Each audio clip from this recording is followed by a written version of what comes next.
Well, great afternoon, chitty chat, the ins and outs of the Gama knife surgery. I did a video today already, but I'm putting one up that shows sitting in the hospital bed with the frame on, okay? So,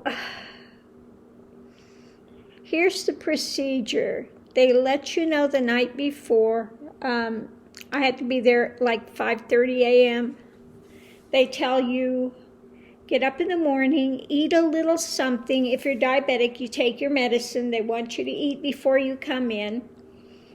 You can bring your coffee, bring your cell phone, a book, something, if you want to have it there. And you go there. First thing they do is ask you all about COVID, of course. Then you go in, and because you're diabetic, they want to take your blood sugar again. So they do that. They were very nice. They gave me blankets and things, so that was good. Had me change, put on the blankets. Then they came in and did a IV. They put an IV in here because I've got very small veins, so they usually pick here or vein there, but they put it in my hand. I was able to talk her into putting in the smaller needle because mine collapse easily if they don't. So she did that for me. She put the smaller needle in, threaded it in, and we were fine. So they do that, and then they give you not a Valium. They give you Ativan. They give you an Ativan to relax you. And they put this numbing stuff on your forehead and rub it in the back of your head. And that's about an hour before they come in to get you. Okay. So then they take your vitals and they pump my arm, and must have taken it 12 times when I was there. And that's miserable because when they put that thing on me, it is so painful for me. I really literally want to scream. It tightens so bad. And because I'm in so much pain, it makes my,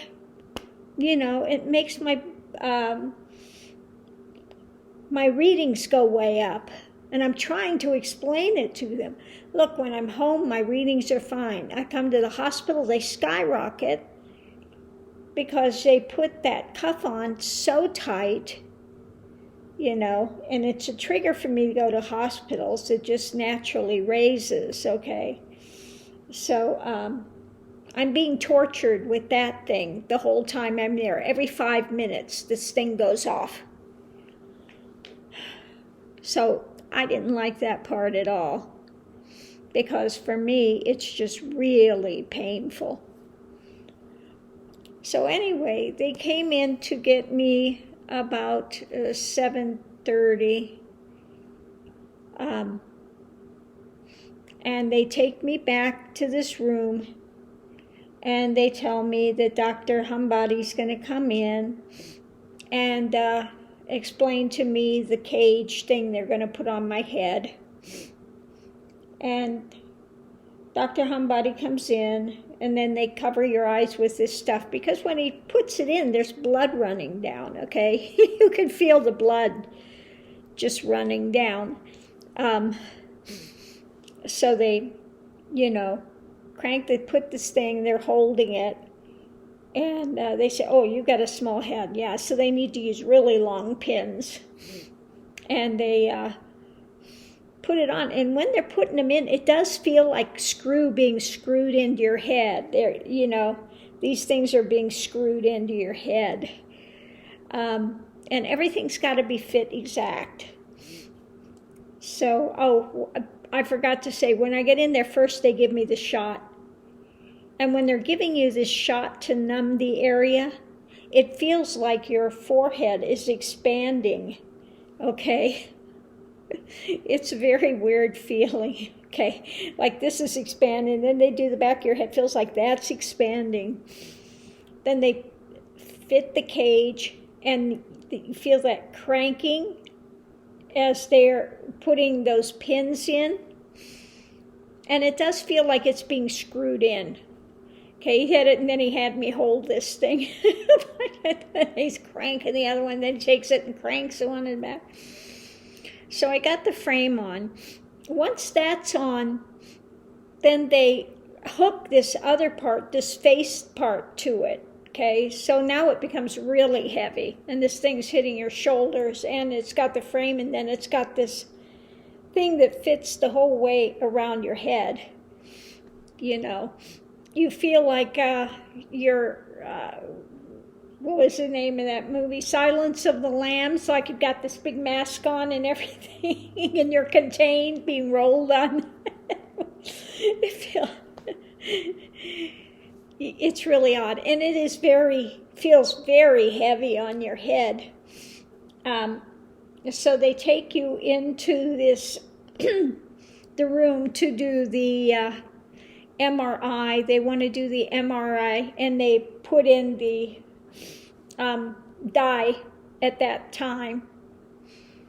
And they lock your head into this machine so it cannot move at all. And you're in there for about 45 minutes, very loud. They give you earplugs, but they don't seem to help much. So you got 45 minutes of this really loud, intense noise as they're taking the pictures. When they finish that, they take you out, and then they take that part of the head frame off, and then you sit for a little while, and then they come in and put this bubble one on, so you look like you're going in outer space. And then they take that, they have these little things they put through, and they mark exactly where these points are on your head, so they know where they're going to have the radiation go. So specific pinpoints. So they're putting these things in, touching your scalp, and giving the number so they know exactly where to pinpoint the tumor. Then they take that off of your head. And then they get ready, and they take you over to the other machine, which is for the radiation. And they, again, clip you into this thing so you cannot move. You are literally hooked onto this machine. So you go back inside this machine. Now this one, there's no sound or anything. You're just laying there. And you don't feel anything. Okay, they're giving you the radiation. In my case, it was short. It was about 20 minutes because my tumor's pretty small. So it was a 20-minute thing. Then they take you out of that. And, now I've got an echo in my ear. Oh, that's lovely.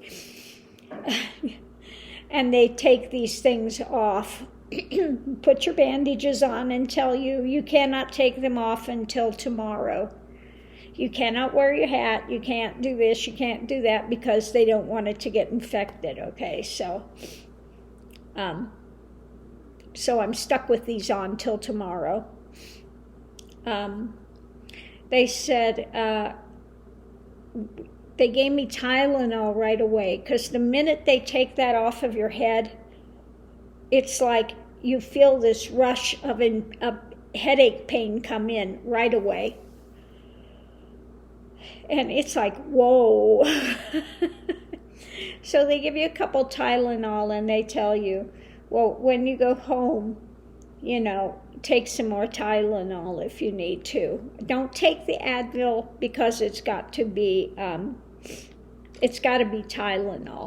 Because Advil's for muscles, and I guess Tylenol is for something else. So they tell you to make sure you take Tylenol.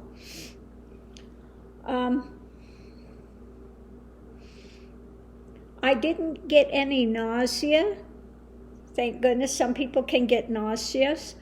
I didn't have that. But I did have, swelling, inside swelling, because the pressure is on now all the time. And I'm feeling like an echo in my ear. And, I was having really bad earache. It was hurting all the way from here, up the back of my ear, and in the ear canal. So all of this area, I was having a lot of pain in. So it did affect that. Now, Ronald knows a customer that had it, and he said the first day is the worst, and then, it starts getting less and less. And then they told me that Dr. Hambadi, I need to make an appointment about 6 months, and then they'll go in and probably do another MRI and see if it is starting to, shrink. So I guess it's a matter of time before you find out how much it's affecting your hearing, whatever. Because like I said, right now, I have that pressure all the time right now, but I think it's because it's swollen from the radiation, so I'm having more. So it's just going to take time to see how things adjust out. Okay. So I'm just coming out of the thing. They haven't quite removed the frame yet, and my phone's ringing. And I'm thinking, okay, who's calling me? They get the frame off. They get me back in the other room, to recovery room, to sit for about an hour. And I look, and it's the VA. Okay. I call the VA, and because of my thyroid, it's what I thought. They're hooking me up with this doctor. She said he's a really great doctor. If any of my family had a problem, I would send them to him. So now I'm waiting to hear from that doctor, so I'm sure that, they're not going to call me if it's nothing. They're probably going to want to do a biopsy, which is what I figured to begin with. So now I'm waiting for my next lovely thing so I can go in and get stabbed by another needle in the throat, have a biopsy, and then find out if they're going to if it's cancerous and I need to have another operation done. Yeah. So I may get to go in again at 5 a.m. and go through all this again, but for this time get my throat slit. So we'll see. I tell you, I'm not looking forward. One of the worst things for me is that stupid blood pressure cuffs. I mean, it just really is painful for me. And I just really want to scream. It's that painful. And it makes my blood pressure go up because I know I'm going in. I know it's painful. It's already a trigger. And then they do it not once, but twice every 5 minutes. So yeah, I'm not looking forward to that. Now what happened? My collie is changing colors. Wow, let me go get it. I'm going to show you my collie statue. Now this statue came out of the Ganges.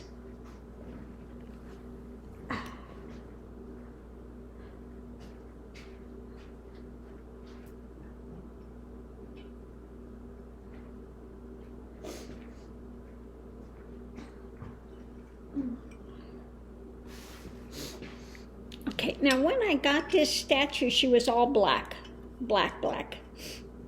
And now when I was here, she was turning bronze. She was all bronze. And now today I look over there and she's turning all silver. It's starting to turn really silver. So she does keep changing colors. Now from here over there, the light that was shining on it, the silver was coming through. A lot of silver. And just this week, the whole thing was this color, bronze. So Collie's going through changes over here. I've had this for many years. came back with me from India. Yeah. She was a gift from the Ganges. Oh. So on that note, I just wanted to put out for people going to have the Gama knife what to expect. This was my experience with it.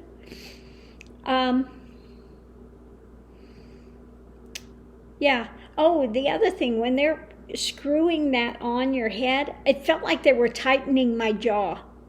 I could feel it in my jaw. Now that's a weird feeling. You're getting it screwed on here and you feel like you're cranking, your jaw is being adjusted and cranked as well. I said, okay, now that's a weird experience. You're putting the frame on up here and it feels like you are tightening my jaw. So that was really weird too. But anyway, everyone there was really super nice. Yeah. So I had both female nurses and I had male nurses, and everybody there was very caring, very sweet. So yeah. Overall, the whole experience is doable.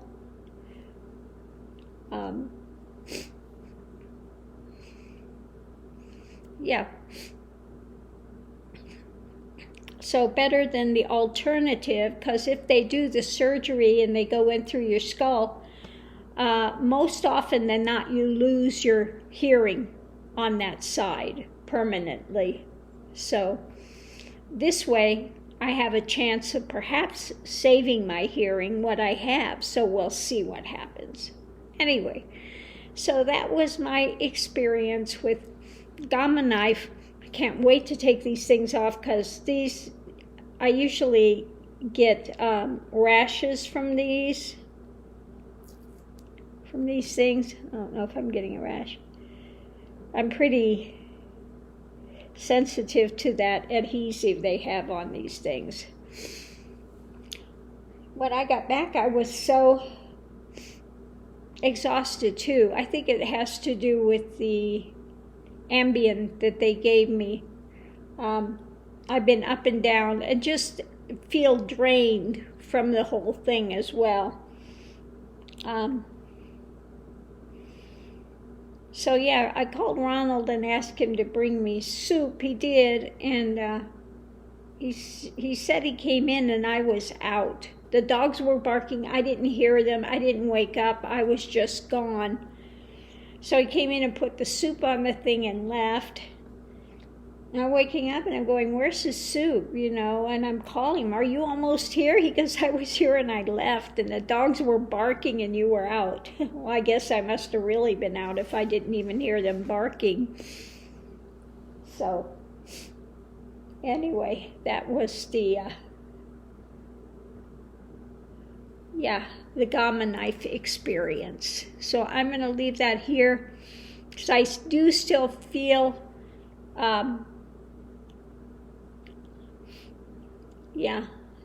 it's lightening up some, but for a while it was really painful. My ear behind here, and inside. But that's lightening up. But I still have the pressure and some weird echo going on. Oh my goodness. What next? We'll find out soon. That doctor's office, maybe they'll call me tomorrow or the next day and set up an appointment, and here we go for the next round. Anyway, thanks for tuning in, and I'll see you online.